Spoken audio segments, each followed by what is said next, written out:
All right, y'all, listen. Early morning, late night chronicles, whatever you want to title them, it is what it is, right? So I had a conversation with a young lady today. And that conversation was very disturbing to me because we had talked about how some men like to play games, right? They play on women's emotions, especially when you have been battered and bruised, and your self esteem and your confidence is in the toilet, right? And that aroma that you give off is what they pick up. They pick up your weakness, they pick up your vulnerability, and they use it to their advantage. They say all the right things. It's like setting a table perfectly to make it very inviting that you want to sit down and enjoy the meal. But at the same time, while they're setting the table and they're playing the game and they're manipulating you and they're deceiving you and making you think that you are the person that's at the top of their list. And all they're trying to do is get what they can get from you and move on. After you go through so many relationships and you deal with this type of behavior, you start to become aware of this behavior. And then you decide within yourself that you want to break the cycle, right? You don't want to be the same person that you used to be, being naive and believing what they say and going along how they treat you and accepting all the sorrowful and pitiful apologies for what they have done when they did it with intentions, right? And so you say to yourself, I'm going to be on a better path. And I'm not going to revert back and do the things that I do. But in actuality, you really haven't healed. You really haven't let go, and you really haven't forgiven yourself, and you really haven't gotten the message that you need to get. So you find yourself in repetitive behavior. The simplest of conversations, the sweetest of gestures, and the coziness of the words draws you right on back in to the spider web, right? And then you think to yourself, oh, I got over it, I'm better. And everybody come along is much better than the last person. But every time you think that this person is better, they show you differently that they are not as good as you thought they were. So a situation occurred, and I told this young lady to stop talking to the person because let me tell you something. In the midst of sexual activity, when they say they slip from the hole number one to hole number two, it was an accident. It's never an accident. That crap is intentional.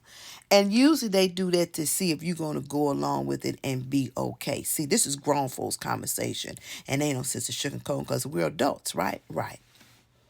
So they make that mention, and oh, I'm sorry, I didn't know. You know the difference between one and two. Don't be confused because they do.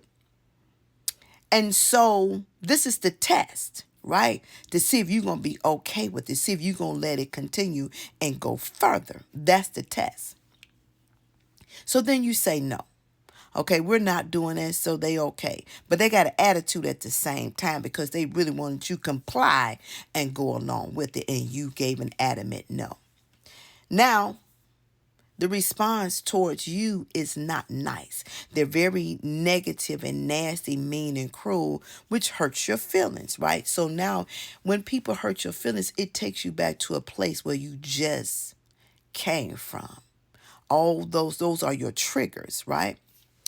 And so I say to this person, there is something wrong with this. Maybe he knows somebody you know.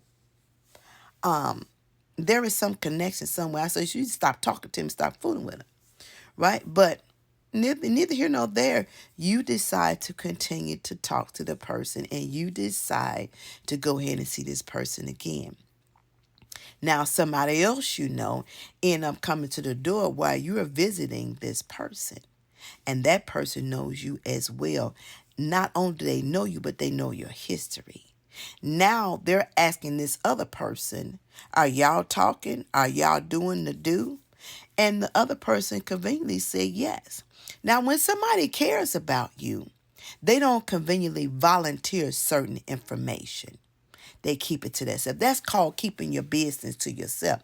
But when they really don't care about you, they will talk and talk and talk.